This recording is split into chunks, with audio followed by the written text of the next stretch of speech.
Bom, boa noite para todo mundo.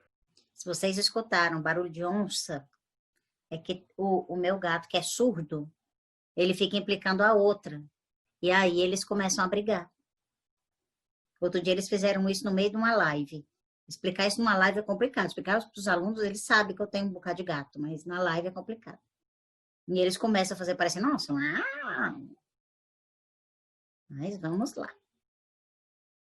Vocês estão conseguindo entrar na sala do Google Meet? A Tânia mandou para vocês deixa eu fazer assim que eu vejo todo mundo. A Tânia mandou para vocês tipo um convite para vocês entrarem numa sala de aula do Google, que é a sala de aula de vocês. Lá já estão todas as aulas, até a última que a gente fez já está disponível. Todas as apostilas, todos os materiais que a gente consegue colocar de apoio já estão lá. É uma sala do Google Meet. Ela mandou o convite para o e-mail de vocês. Se vocês já tiverem aceitado, eu vou até mandar a figurinha depois, que ela fez assim, explicativa. Que você procura. Sabe quando você abre o seu e-mail, aí você clica assim, abre tem um bocado de quadradinho? Aí quando você abre, tem assim, YouTube, parará. Você clica lá e você cai direto na sua sala.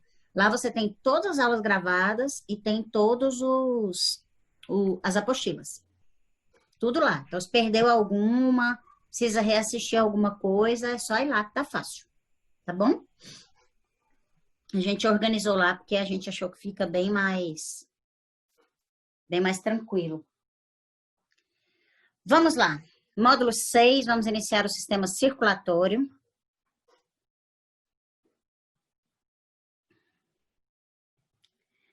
E este módulo 6 é o módulo mais curtinho do meu Soma.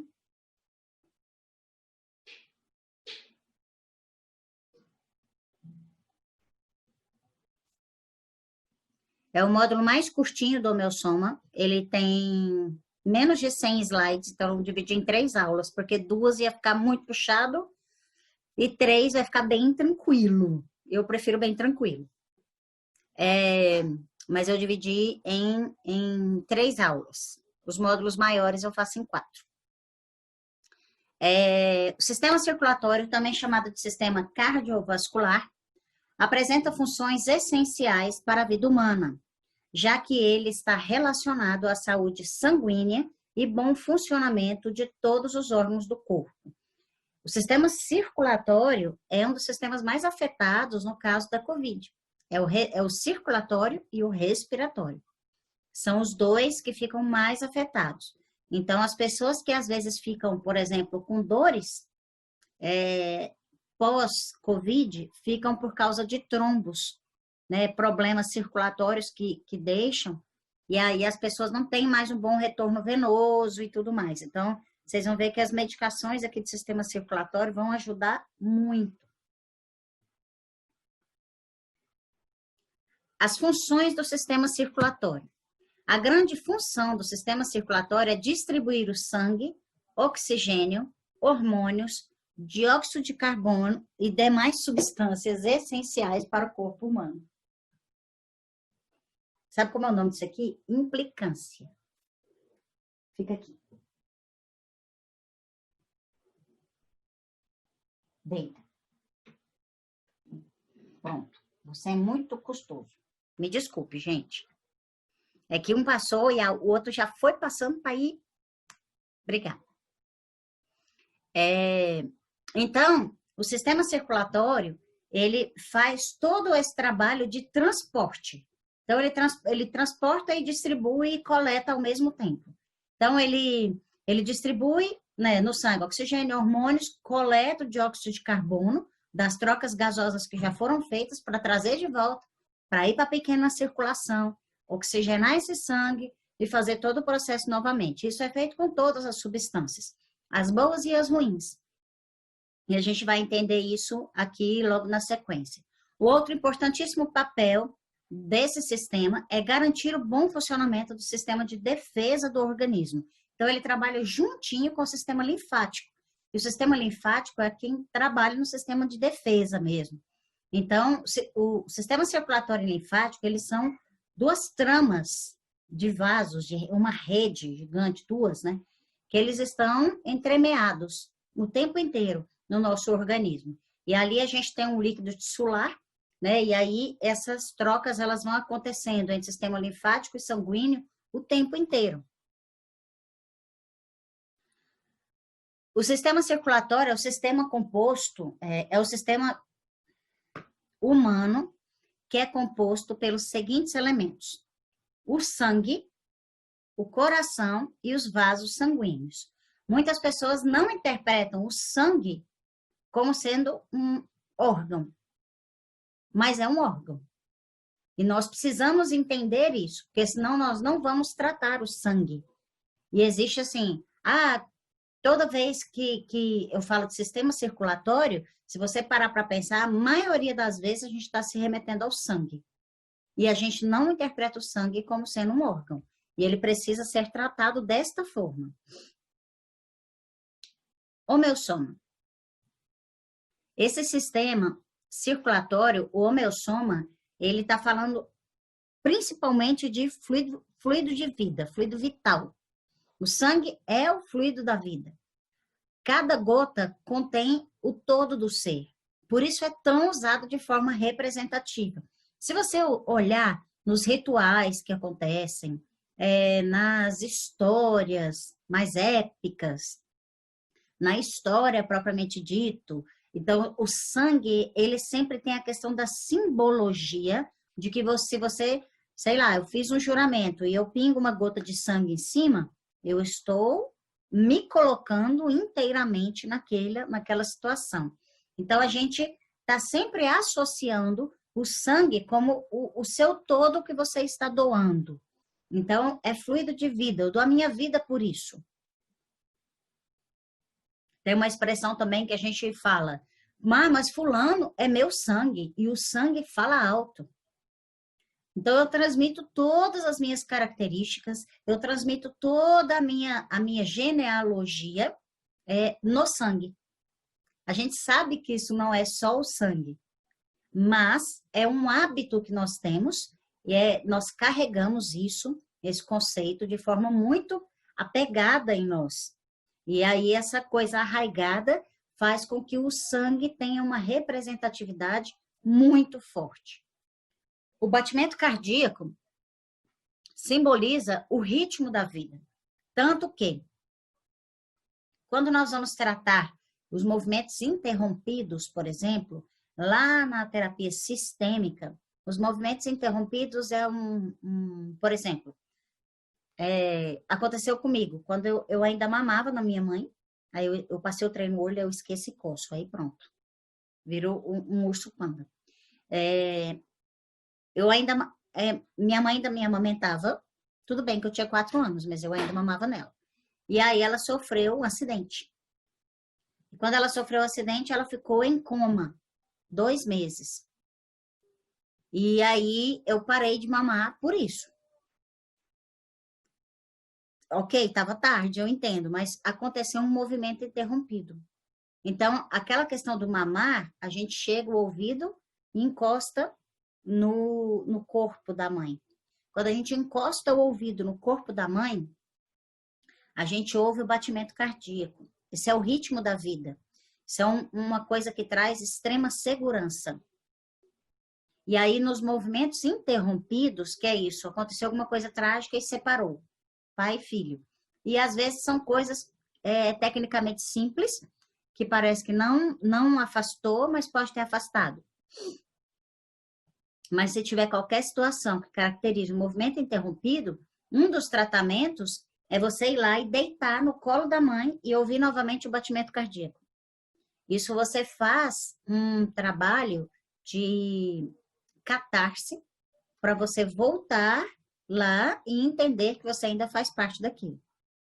Então, você deitar no colo aqui, no peito da mãe e ouvir o batimento cardíaco, ele traz a você novamente aquela sensação da vida, que é o que você ouvia quando estava dentro da barriga da mãe, ou quando você era amamentado. Isso é muito importante, isso faz uma diferença incrível. O coração sempre está associado a situações de cunho emocional, a emoção extravasa, move para fora de si. Então, o meu coração pula de alegria. Meu coração chora em determinada situação. Então, a gente coloca o coração associado sempre à emoção. Depois a gente vai entender que não é exatamente o coração que está ligado à emoção, mas simbolicamente nós colocamos. Então, quando a gente diz que gostou de alguma coisa, aí a gente faz coraçãozinho. Os meninos fazem assim, né? Sei lá como é que é. Fazem coraçãozinho assim. Então, tudo está associado ao coração. Por quê? Porque nós, seres emocionais, né, nós sempre associamos isso a essa batida, esse fluido vital. A entrega, a doação, generosidade e afeto estão associadas ao coração e tem um simbólico muito grande. Então, se uma pessoa ela não doa, ela não ajuda, a gente fala que ela é o quê? Ah, não, fulano tem um coração muito endurecido. Não adianta falar isso com ele. Vocês já observaram esse tipo de fala? Quando você acha assim que uma pessoa não doa, a pessoa não ajuda, não se compadece, não tem empatia. Você fala, nossa, fulano não tem coração, não tem uma pedra. Então, a gente associa essa questão da entrega, da doação, da generosidade, a gente sempre associa ao coração. As diversas situações mudam o ritmo cardíaco, o que muda todo o funcionamento do corpo. Então, todas as situações faz com que o ritmo cardíaco mude. Tipo, agora, só para vocês terem noção, os dois brigam, eu tirei o gato, né? A outra já tá ali, ó, para cutucar ele. Aí você já fica assim, né? Eu vou pegar essa gatinha e vou colocar ela lá e deixar ele aqui, que é para não ter briga. Mas isso é coisa que acontece em casa. A gente com o filho, por exemplo, a gente passa uma raiva, muda o ritmo cardíaco. Tá nervoso, tá ansioso, muda o ritmo cardíaco. A pessoa passa um susto, muda o ritmo cardíaco. Então, assim, o coração, ele altera, né? E tem... Às vezes nós temos uma percepção tão... Pra cá ou pra cá? Pra cá. Nós temos uma percepção, às vezes, tão fina, sabe? Que a gente começa a pensar assim, a pessoa tá nervosa. E aí você olha assim, ó, e você percebe a pulsação da pessoa. E você percebe pela pulsação. Às vezes ela fala, não tô não. Você olha bem aqui, ó, quem consegue controlar direitinho, e você percebe a pulsação alterada. Então, o ritmo cardíaco, ele muda muito facilmente de acordo com o que você passa. Você está me incomodando. Os cabelos crescendo, cabelo bebê. O sangue é um tecido líquido de cor vermelha, formado por diferentes tipos de células suspensas no plasma. É viscoso e um pouco mais pesado que a água. Ele circula por todo o nosso corpo, através de veias e artérias. E aí, os capilares e tudo mais. Este líquido apresenta tonalidade mais escura quando está no interior das veias e menos escura ao circular pelas artérias, sendo que essa diferença de cor também varia de acordo com a oxigenação do sangue. Então, quando a gente diz que o sangue é um tecido líquido de cor vermelha, a gente entende que ele é um órgão. A pele não é um órgão? É porque muitas vezes a gente não coloca nem sangue nem pele como sendo um órgão. Só que ele é vivo e ele interage com todo o restante o tempo inteiro. Então, ele faz parte de todo esse processo. Em um adulto, circulam em média 6 litros de sangue. E quando a gente doa sangue, por exemplo, a gente doa em média meio litro. E aí o seu corpo leva aí algum tempo para se refazer, para restituir, trabalhar, né, para repor essa quantidade. E aí daí uns 3 meses você está apto a doar novamente.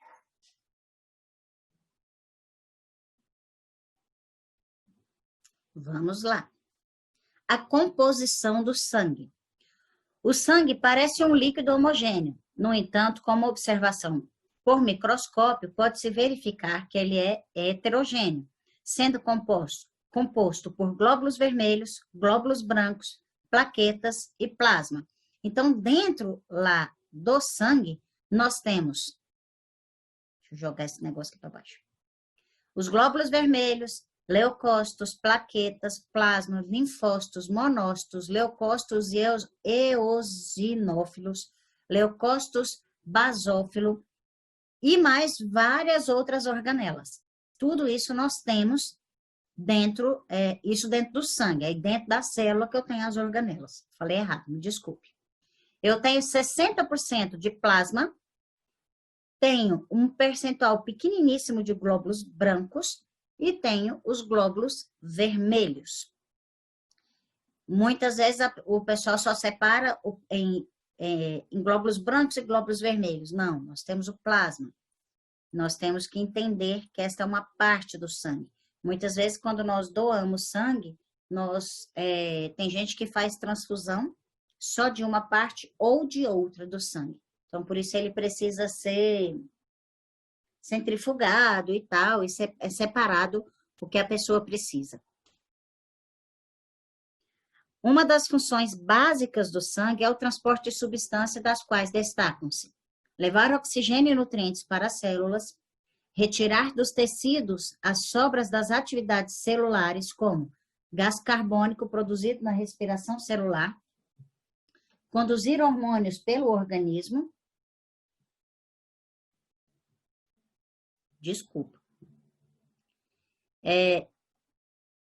carregar o gás carbônico e conduzir hormônios pelo organismo. Por quê? Os hormônios, eles são produzidos... Desculpa, a gente não viu endócrino nessa turma ainda, né? É que eu tô fazendo um bocado de homeossoma online e eu troco as turmas. A gente não viu o sistema hormonal ou viu? Viu. Obrigada. Então, quando a gente tem lá a produção de hormônios, quando ele tem que ser carreado pelo organismo, quem transporta é o sangue. O sangue desempenha um papel importante de defender o corpo das ações de agentes nocivos.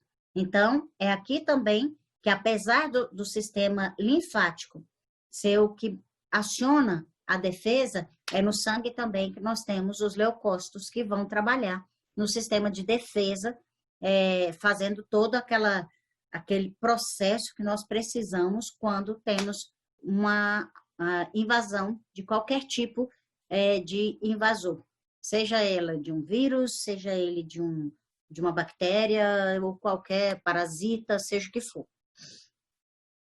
Então, é no sangue que o negócio acontece. Sangue, homeossoma. Tudo belezinha por enquanto? Todo mundo de boa? Sim? Ok. Aqui nós estamos falando de energia vital, fluido de vida. É o ligador de todos os elementos. Então, é no sangue que a gente vai conseguir entender, né, na maioria dos exames, nós conseguimos pegar através do exame de sangue. Não são todos, mas a maioria nós conseguimos, dentro do exame de sangue, saber o que está acontecendo dentro do corpo humano.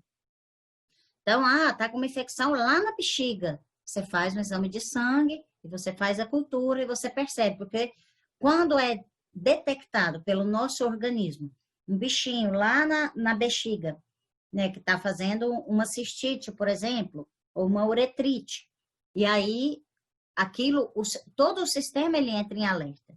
E aí, pelo sistema de alerta, de defesa, e aí você já vê que você vai ter o leucócito aumentado em algum nível, algum deles, basófilos, eosinófilos, ou qualquer um deles. E aí quando vem essa alteração, você já sabe que está acontecendo alguma coisa. Tem gente que já chega e fala, ai meu Deus, meus eosinófilos estão aumentados. Você deve estar com alguma crise alérgica. Você fez alergia a alguma coisa. E a pessoa não entende muito bem como é que isso funciona. Mas isso tudo faz parte do sistema de defesa. Ela acha que uma rinite, uns espirros, não vão fazer muita diferença na vida dela. Mas o sangue, o sistema todo, ele já entrou em alerta. E no momento que ele entra em alerta, ele vai fazer o trabalho dele.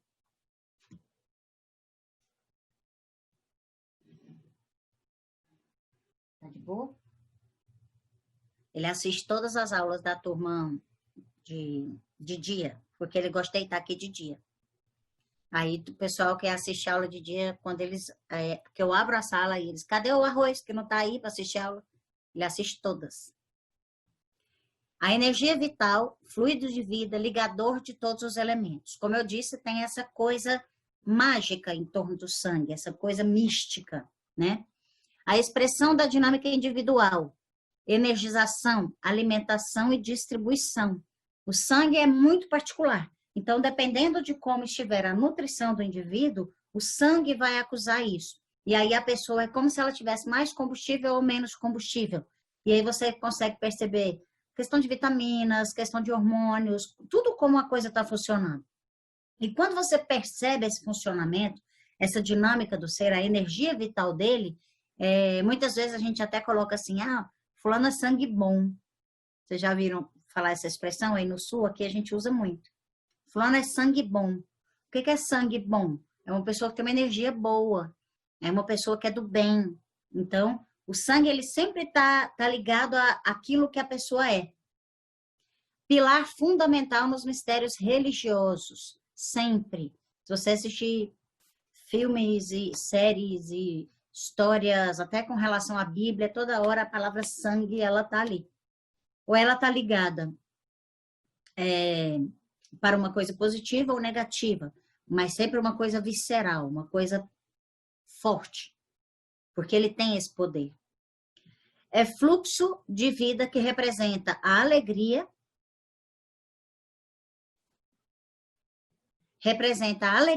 e gera felicidade.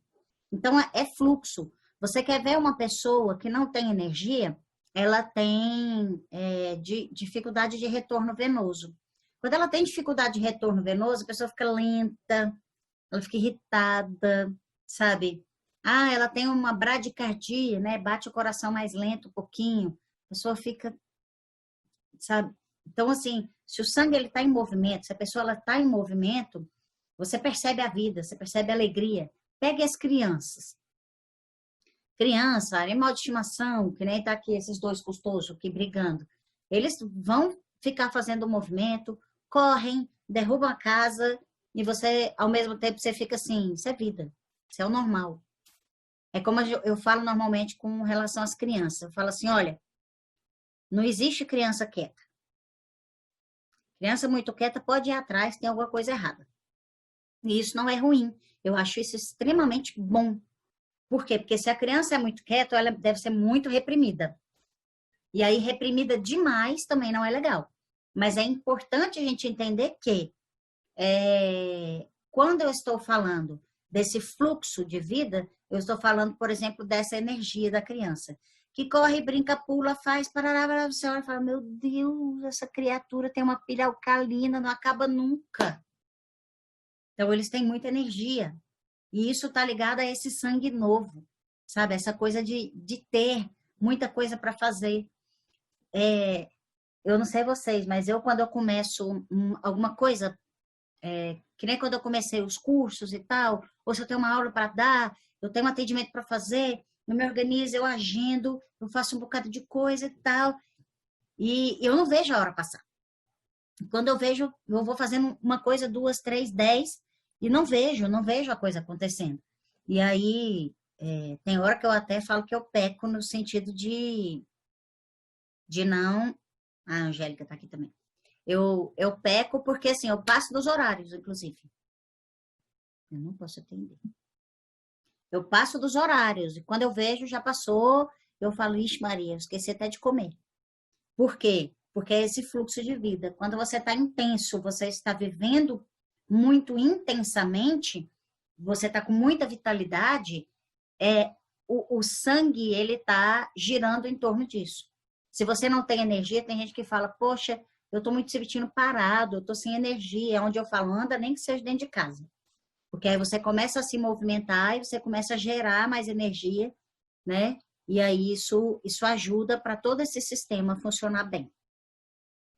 Viver contrariado e não sentir alegria pode te colocar em risco com tendências a sangramentos, tendências também a tromboses, a coisas do tipo. Então, assim, a pessoa que fica muito emburrada, muito parada, é muito mal-humorada, muito reclama de tudo, né? Os quelidônios, os cáusticos da vida, assim, que o cáustico, quando ele está muito adoecido, meu Deus, que pessoa reclamona. Igual o quelidônio. E aí, se a pessoa é muito... Você vai vendo que ela... Parece que ela não tem energia de vida. Parece que ela não tem... Uou, vamos! Acorda, Jesus! Não, a pessoa tá... Vamos fazer tal coisa? Ah, não. Vamos fazer isso aqui? Não. A pessoa não tem energia. Eu tinha o hábito de falar, não sei se aí vocês falam, a Elaine, que é do Goiás também, e a Pri, a gente fala assim, olha só, se mexe, senão o urubu bica. O sangue tá alha e o urubu vem, ó, achando que você tá morto, meu filho. Se mexe. Então, a gente tem essas brincadeiras que é do tipo assim, vida, coloca o sangue para correr na veia. Hemorragia nasal mostra tristeza por não se sentir reconhecido pelo que faz e precisa chamar a atenção para receber amor. Nariz é ego. Eu tenho bastante ego.